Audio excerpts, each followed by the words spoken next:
I'm joined here today by the one, the only, of course, I'm talking about Uros Jurisic, set to fight really soon, January 30th at KSW against Shamil Musaev. What's going on, sir? How are you? Hey, hello to you and hello to everybody who's watching. Thank you for having me here. I'm here in Serbia, relaxing for waiting, actually getting ready everything for the trip to Poland. We are going to Poland on Wednesday. Everything is on point. Weight is on point. My fight shape, I believe, is in the best possible. How do you say point it can be. So I'm hungry. I can't wait the fight. So it's just countdowning for me right now. I know a lot of the people watching this, they're from Slovenia, they're from Serbia, they're from those parts of the world. You have a huge fan base over there. Do you realize how many like MMA fans watch you from that region? I mean, I do feel good support, but I never don't really analyze, how many people there is. The only thing I see is like on Instagram, how many Right. followers I have, things like that, and on my fan page on Facebook. But that's pretty much it. I'm focused on training on things like that. I definitely am focused also on giving things out so people can see what I'm doing, what's everything about it I'm doing, my profession and everything. But yeah, I don't focus on really looking like how many people there is. Definitely, I do feel if I get more messages and things like that, but I already came kind of to the point that it's hard to reply all the messages when fights come. Of course, when there's no fight is different, but when the fights come, it's just impossible to. You just it's impossible. It's better to have a different phone, Yeah, and for sure. I mean, you must be extremely busy. How was the interviews? Do you do a lot of interviews for this fight? I know some fighters they do a ton of media. It seems like did you have a lot to do? hey, I did, but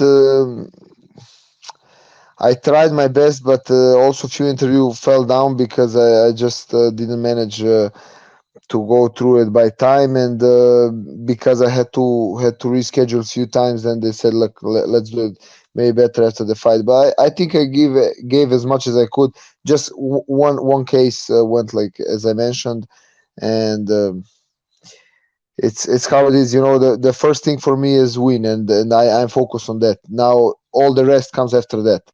So I have to first look at my weight some point. I have to look at my shape some point, that I feel great in my head. That I feel. I mean, it's already automatically. But if I put too many things on me, then I'm not as focused as I want to be. And I don't want to allow something like that right now. I want my brain to be clear as the clearest water. You For sure, know. and especially now we're 6 days out from the fight and everything. So I know at this point it's a weight cut. I mean, the camp's got to be over, right? The same thing, sparring, all that stuff. It must be over for you. Yeah, all the kind of hard training is over now. Now it's really light training or cutting weight, what means putting sauna suit on, and just focusing on losing the weight. So now it's just about that. We talk about the tactics and things like that. We talk about what we want to do, what are the things that I can do better, or I should do better, whatever. We go through everything, and I really have a great staff of coaches that we communicate pretty much every day, and we talk and talk, and it's something I love. So it's really great that I have people like that around, that take their time uh, to invest in my victory. Is our victory together on the end of the day. But on the end, people just see Uros Jurisic won, but it's not Uros Jurisic, just it's a big team around me, a lot of people helping me. So it's, yeah.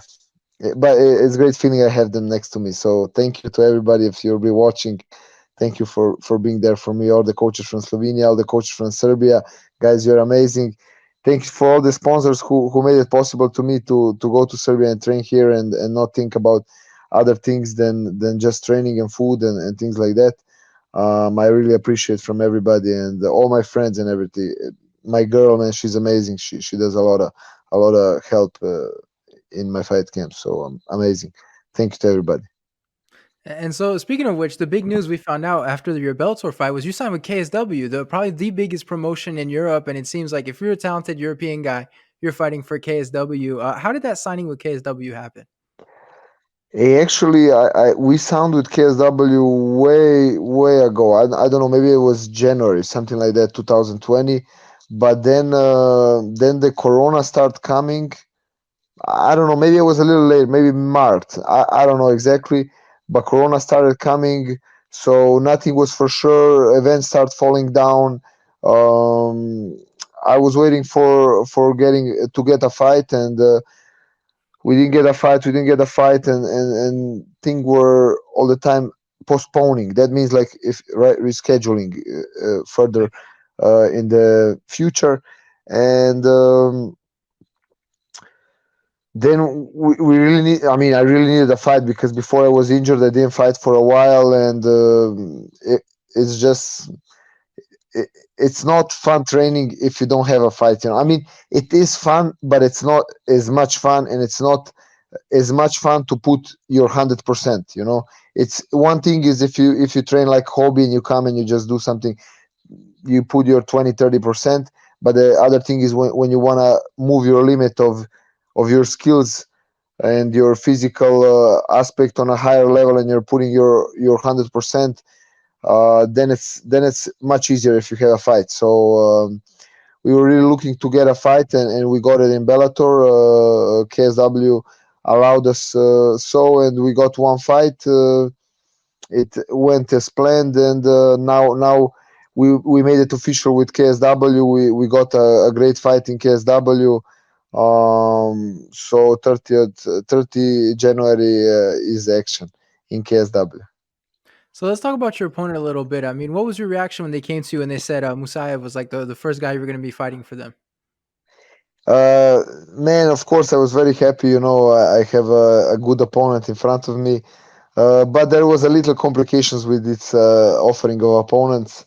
Probably KSW and the other guys know what I'm talking about. But to me, most important is I have a good opponent, and I have a good opponent. I'm very well prepared, very well motivated, and I can't wait to put my fists on him.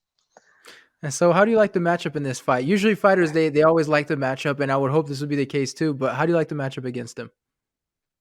Man, it's great matchup. I believe we're both undefeated, so that kind of fires up the fight.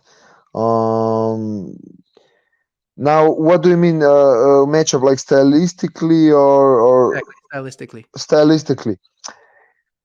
I would prefer, of course, a guy who goes to trade as crazy and goes to brawl. That would be my favorite fight. But today it's rarer. It's rarer and rarer to happen like this because it's a lot of things behind. It's not just fight, on the street who gonna fall first.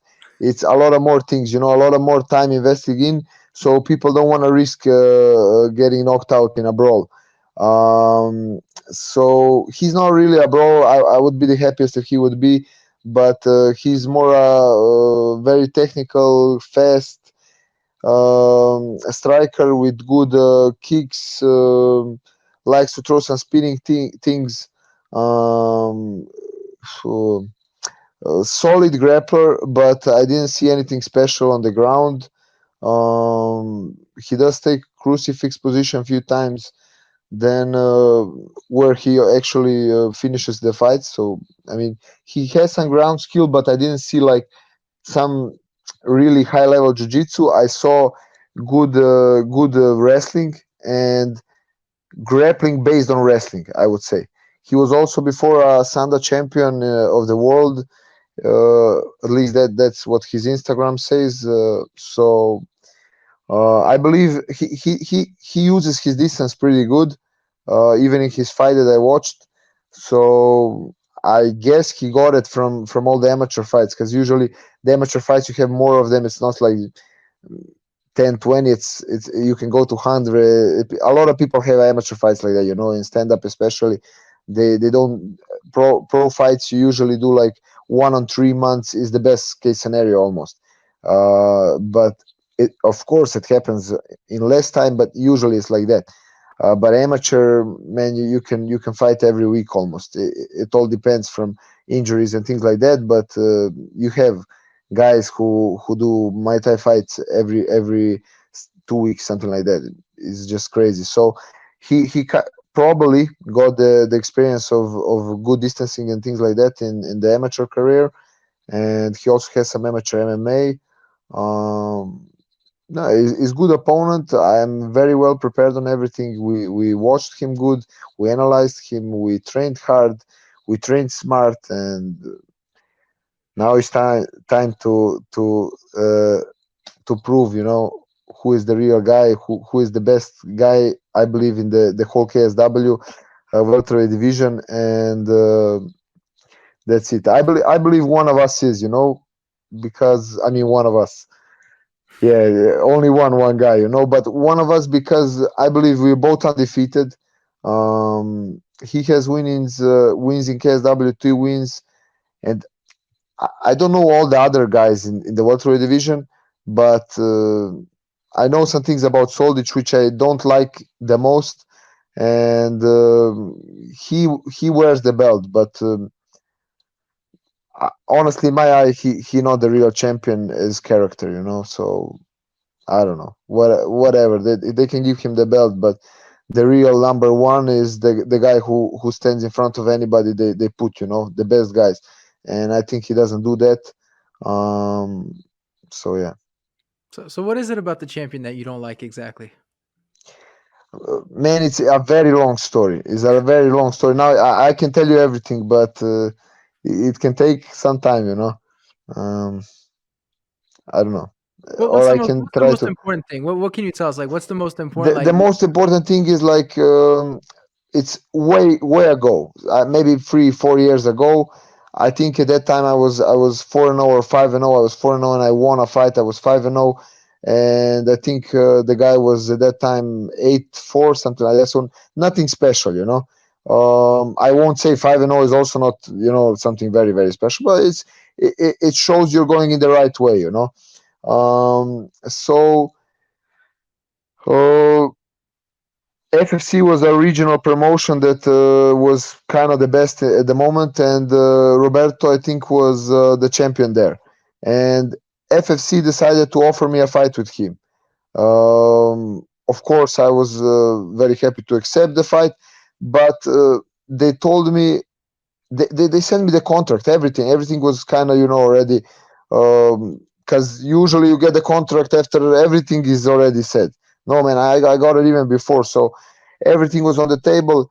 I said of course yes, and they say okay, Soldic only has a fight, and if he doesn't come injured out of him, then you get the fight. If he's injured, then no, because the fight between us two should be like, I don't know, 3 weeks after that. But if you have a big injury, as I was talking before, MMA usually you do on 3 months, and I completely understand that.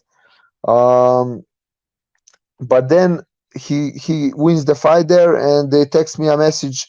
The guy broke the leg, so it's normal, I understand, of course, if a guy gets injured, you just can't fight, or even if there's smaller injuries. And bro, if you're a guy who want to be the best in the world, you won't just be jumping on fights. You want to really come the best you can, take fight camps serious, come there, win, get the best opponents and win them, so I understand if someone says like, I know I just had a fight, I had bruised legs, I can't train, I can't fight in 3 weeks. It's normal. We guys are professionals. But after that, they give him an interview and they say, why didn't it come to the fight? Because it already went publicly that they're talking about this fight and so on. And he said, like, why would I fight him? He didn't fight anybody. I don't have anything from him. He's like, he was trying to, put me down, like, this guy is nobody, things like that, And that pissed me off, If you think I'm such a shit fighter, I don't know why you don't fight me. It's then easy money for you. That's one thing. The second thing, man, there was five, maybe more than five promotions offered the fight to him. Not just for that date, for later dates, because this happened after all of this.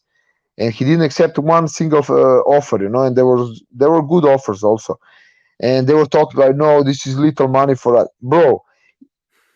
Don't talk stupid shit, because the organization where you then fought after and defend the belt against someone else, I don't know if he defended anyway. It's just stupid talk. So I don't like the guy. Also, KSW already offered me to fight him. I accepted.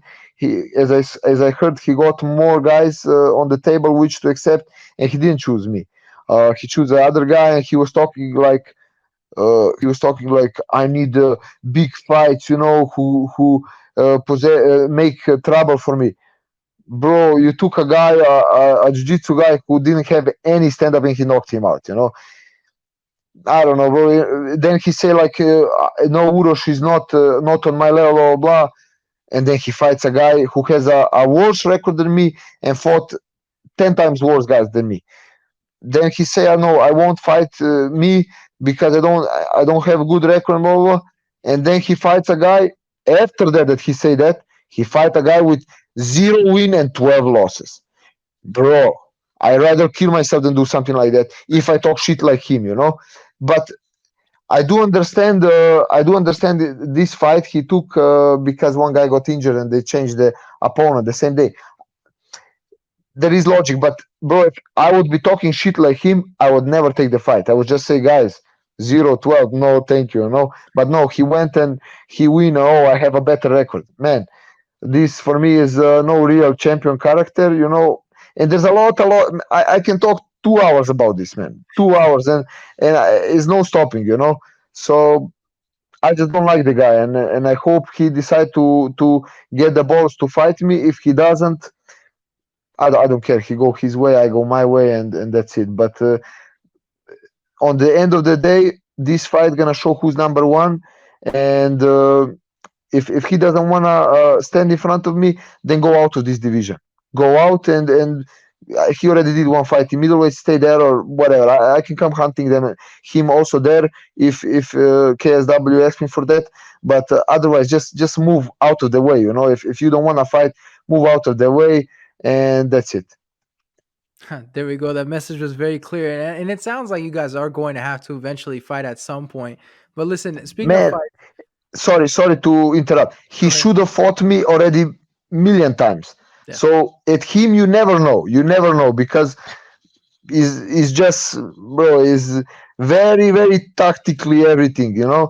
I mean, I understand, of course, it's a business, you have to be tactical, but if you're a champion, you have to be a champion character. You have to represent champion MMA, and not represent I won't even say, yeah, you probably know what I think. So yeah, and everybody who's gonna be watching. So sorry for interrupting. That's fine, of course. Listen, one last question for you. Coming back to this fight, though, how do you see yourself getting the victory? Man, I'll be looking for finish from the beginning, or when I had the belt till the end. Now I don't know it. For me, the most important is victory. So if I'll need to go 3 rounds, I'll need to go 3 rounds. I'll do the 3 rounds, and I'll win by 3 rounds. If I need to, no, if I can, or whatever, if the circumstances give me an opportunity to knock him out, I'm gonna knock him out. That's my favorite option. And number 3 option, submit him. So one of these will happen. Well, there we go. Well, we look forward to it. Obviously, it's going to be a great fight. Thanks so much for the time, sir, especially so close to the fight. I really appreciate it. Hey, thank you for the interview, and I hope people will like it.